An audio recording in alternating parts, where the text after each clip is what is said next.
Bienvenue à ce numéro du journal des journaux paru du 8 au 14 juillet 2019. Une semaine durant laquelle l'actualité nationale reste dominée par le sommet de l'IA et de la ZLECA tenu à Niamey.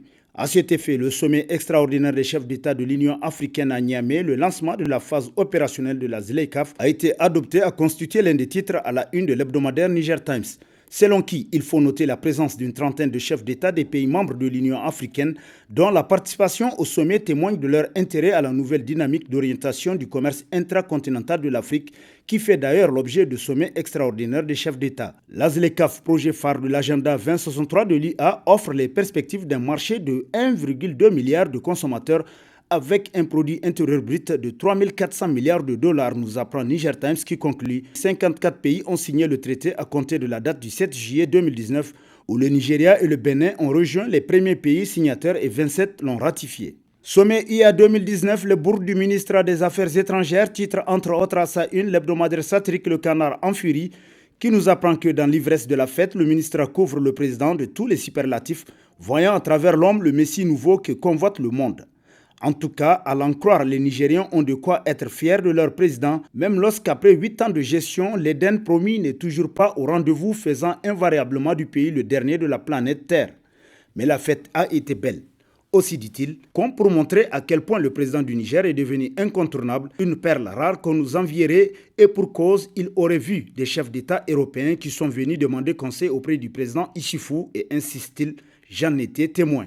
Et la fête a été belle selon le journal qui poursuit que le ministre est dans son second rôle qui ne fait pas partie de ses charges ministérielles.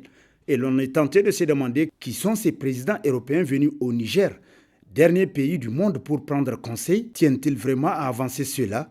Se demande le satirique pour qui, c'est vrai, Issoufou a réussi à réunir l'Afrique au Niger, mais il ne faut pas exagérer les choses. Si tant est que c'est notre président qui conseille les patrons des puissances du monde, pourquoi donc restons-nous à la traîne? S'interroge le Canard en furie. Sommet de l'IA, l'opposition politique se ridiculise, s'exclame dans ses colonnes l'hebdomadaire La Flamme qui nous apprend qu'elle, parlant de l'opposition politique, a organisé un show médiatique dans l'espoir de ternir l'image du pays et de ses gouvernants, qui, de l'avis de tous, s'active à hisser le Niger au rang des États respectables du continent. L'opposition a affiché une fois de plus son inutilité dans une déclaration qu'elle a rendue publique la veille du sommet des chefs d'État de l'Union africaine. Au finish, il convient de relever que l'opposition politique nigérienne, à travers sa déclaration, a fait non seulement étalage de son manque de culture politique, mais également son manque de patriotisme, conclut La Flamme.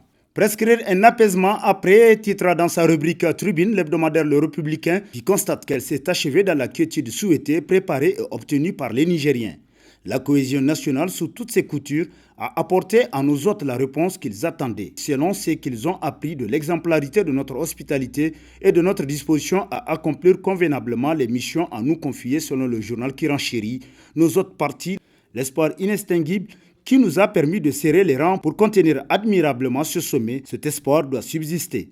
Les casseroles étant donc curées, les lignes rangées, les salles de conférence et les différents lieux de loisirs nettoyés, le peuple nigérien pourvu du don de fasciner les autres en réclame encore de ces événements de grande envergure selon le Républicain. Pan d'unité titre pour son éditorial l'hebdomadaire L'Éclosion pour qui l'Afrique est le dernier des continents du monde en termes de développement. Le Niger qui reçoit l'Afrique pour le sommet des chefs d'État et de gouvernement est aussi dernier en indice de développement humain. Outre cette similitude d'infortune, le continent noir et notre pays ont quelque chose en commun. Les deux souffrent d'un mal nommé désunion. Le premier a vu tous ses fils porte-flambeau de l'unité africaine ou encore des États-Unis d'Afrique éliminés d'une manière ou d'une autre par l'Occident. Le Niger, quant à lui, fait face à d'interminables crises politiques qui ont provoqué 4 coups d'État militaires de son indépendance en 1960 à ce jour.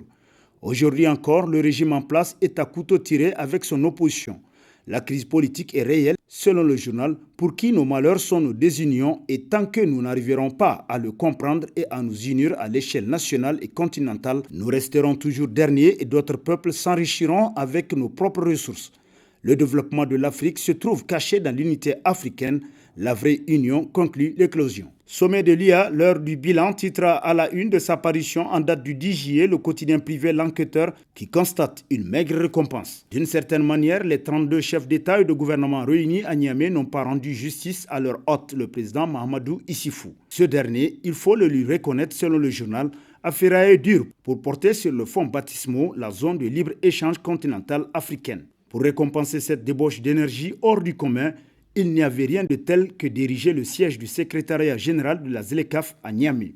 Malheureusement, cet honneur a été dénié à notre pays au profit du Ghana, nous apprend le quotidien, qui renchérit qu'en retour, notre chef de l'État n'a eu que quelques tièdes félicitations pour la qualité de l'organisation du sommet. Maigre récompense quand on sait l'immensité du gouffre financier provoqué dans les caisses publiques par cette réunion continentale selon l'enquêteur, qui nous apprend davantage que dans une publication en ligne, Jeune Afrique a parlé de rénovation coûteuse et des inaugurations en série pour un coût total estimé à près de 450 milliards de francs CFA. Communiqué sur les attaques terroristes au Niger, l'incompréhension des Nigériens titre dans ses colonnes l'hebdomadaire Le Monde aujourd'hui, pour qui peut-être le régime souffrait de ce que la dernière attaque est venue à un moment où il avait toute son énergie tournée vers le sommet de l'IA qui l'a obsédé, pour voir en ce malencontré événement quelque chose qui risque de lui gâcher sa fête et peut-être même de dissuader ses hôtes à venir dans un pays en proie à des attaques récurrentes, redoutant pour ce faire une délocalisation de la rencontre de Niamey.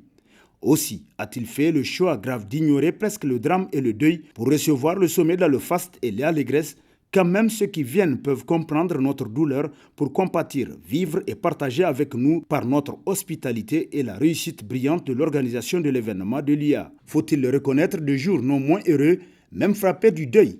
Les drapeaux n'ont pas été mis en berne, même pour le deuil des 18 soldats tués au front dans des conditions atroces, non élucidées, et 4 autres portés disparus, constate l'hebdomadaire qui poursuit qu'ainsi cela avait été programmé. Les nuits ont été hautement culturelles, merveilleusement carnavalesques, ça chante et ça danse. Même les premières dames étaient de la partie et une avait même exhibé des talents. Il ne faut pas oublier encore une fois que c'est par des petits gestes et des petites décisions symboliques que l'on peut rentrer dans le cœur de son peuple selon Le Monde d'aujourd'hui. Sur tout un autre plan, affaire aliment pour bétail non livré, Zakoujibo a-t-il renoué avec son passé? S'interroge dans ses colonnes le bimensuel Toubal Info, pour qui décidément les mauvaises pratiques ont la vie dure, a-t-on coutume de dire, devant la répétition d'actes répréhensifs causés par un individu. C'est apparemment ce qui convient à cette affaire d'une importante quantité d'aliments pour bétail destinés aux régions de Dosso, Niamey et Tillabéri, dont le marché aurait été attribué à l'opérateur économique Zakoujibo d'Izake. Simple retard de livraison ou assistons-nous à un retour aux sales habitudes du célèbre Zaké réputé dans ce genre de comportement, s'interrogent certains selon le journal qui nous apprend que selon des sources, même au niveau central, c'est-à-dire au ministère de l'Agriculture et de l'Élevage, personne ne connaît véritablement l'origine de cette situation qui commence à hanter le sommet de nos éleveurs. Comme l'on peut le constater, après avoir regagné le navire Gouri pour échapper à d'éventuelles poursuites relatives à ce genre de forfait, le revoilà qui reprend du service avec cette nouvelle affaire qui défraie la chronique à tort ou à raison, conclut Toubal Info. Rapport régional sur l'indice de l'engagement à réduire les inégalités, le Niger en queue de peloton, titre à sa une le bi-hebdomadaire L'événement, qui nous apprend que le Niger figure parmi les 3 pays d'Afrique de l'Ouest les moins engagés à la réduction des inégalités en Afrique de l'Ouest. Ce n'est pas l'opposant Hamamadou qui le dit, mais le premier rapport régional sur l'indice de l'engagement à réduire les inégalités en Afrique de l'Ouest qui révèle aussi que les inégalités ont atteint un niveau de crise. Selon le dit rapport, tel que rapporté par le journal, alors qu'un nombre faible mais croissant d'individus s'enrichit de manière inouïe, l'immense majorité de la population se voit privée des éléments les plus essentiels à une vie digne, tels qu'une éducation de qualité, des soins de santé et un emploi décent. Et c'est là en dépit d'un essor économique remarquable sous l'impulsion des industries extractives. Un rapport qui met également à nu le gonflement artificiel des renaissants notabilisés, plus prompts à dépenser des milliards pour leur hideux prestige que de servir les populations nigériennes meurtries par 8 années d'une gouvernance inique et sulfureuse selon l'événement. Rix au sein des partis politiques non affiliés, titre dans ses colonnes l'hebdomadaire Le Courrier, qui nous apprend que selon des sources dignes de foi, 2 responsables de partis non affiliés se sont copieusement tabassés en 2 rounds.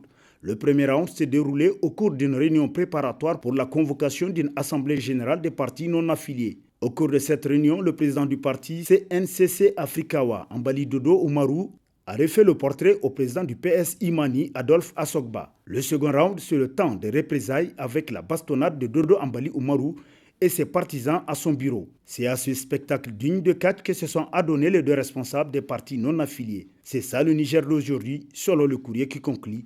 Quand on est non affilié, c'est jusqu'à l'intérieur de sa propre structure. L'on s'achemine peut-être vers la fin de l'anarchie syndicale au Niger, titre dans ses colonnes l'hebdomadaire L'Actualité, qui nous apprend que le ministre de l'Emploi, du Travail et de la Protection sociale, Ben Omar, a convoqué aux urnes les travailleurs regroupés au sein des centrales syndicales pour les élections professionnelles fixées le 31 juillet prochain. Au terme de ces élections, les centrales syndicales vont se constituer en deux clans seulement, majorité et opposition. Il s'agit pour le gouvernement d'avoir des centrales des travailleurs assez représentatives avec qui notamment le Niger se présentera à la prochaine conférence de l'Organisation internationale du travail à Genève selon le journal, qui poursuit toutefois l'on s'achemine peut-être vers la fin de l'anarchie syndicale au Niger. Baccalauréat 2019, le ministre Yahouza Sadissou annonce la création de l'Office du bac du Niger, titre dans ses colonnes l'hebdomadaire Le Nouveau Républicain, qui rappelle que les examens du bac session 2019 ont débuté le 9 juillet 2019 sur l'ensemble du territoire national. Le coup d'envoi a été donné par le ministre en charge des questions de l'enseignement supérieur et de la recherche, Yahouza Sadissou, dans la capitale de l'Ader, Tawa. Cette année, ils sont au total 64 190 candidats qui affrontent les épreuves dans un climat de sérénité et de quiétude, contexte en outre qui caractérise l'année scolaire 2018-2019 selon Le Nouveau Républicain. Et sur ce prend fin le présent numéro de la revue de presse. Prochain rendez-vous, plaise à Dieu dans une semaine avec toujours la même passion de vous servir. Bonne lecture et au revoir.